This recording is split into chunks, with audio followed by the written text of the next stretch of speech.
보건복지부는 9월 19일 제3차 기초생활보장 종합계획을 발표했습니다. 이번 종합계획의 주요 내용은 생계급여의 경우 2026년까지 기준 중위소득의 35%까지 단계적으로 상향해 더 많은 수급자에게 생계급여를 지원하고 수급자의 최저생활보장을 강화한다는 것입니다. 특히 내년 생계급여 선정 기준이 1인 가구 기준 71만 원까지 인상돼 월 9만 원의 생계급여 추가 수급이 가능해집니다.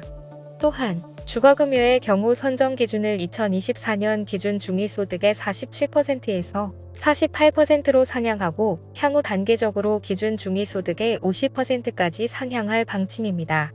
이 밖에도 부양의무자 기준 완화를 위해 의료급여는 내년 중증장애인 부양의무자 기준을 우선 완화하고 이후 의료 필요도를 고려해 부양의무자 기준을 단계적으로 완화할 계획입니다.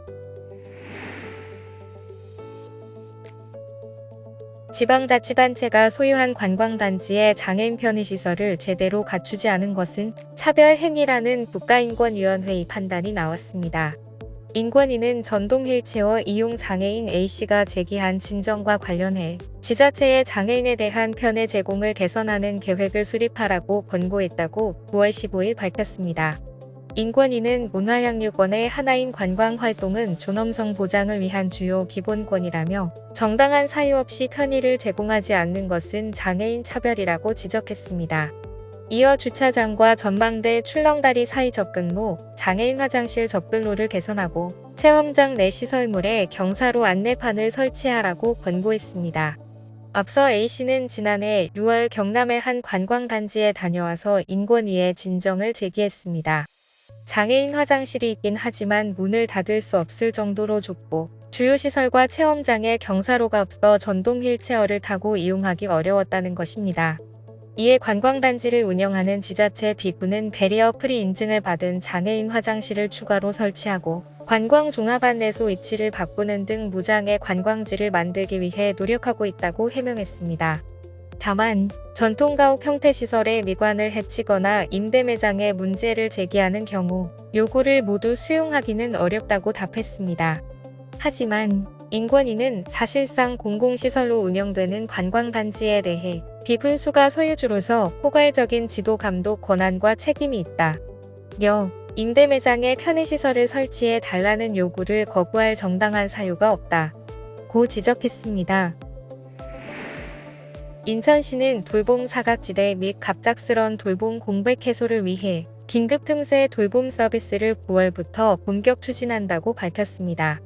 긴급 틈새 돌봄 서비스는 갑작스런 질병 사고로 인해 일시적으로 신체 기능이 저하돼 긴급하게 돌봄 서비스가 필요하나 가족 또는 부양의무자가 돌봄을 제공하기 어려운 경우 활동 지원 장기요양 판정 등 기존 제도권 서비스 대상자 선정 대기 시 단기적으로 서비스가 필요한 경우 등 긴급한 돌봄이 필요할 때 신청하면 도움을 받을 수 있습니다.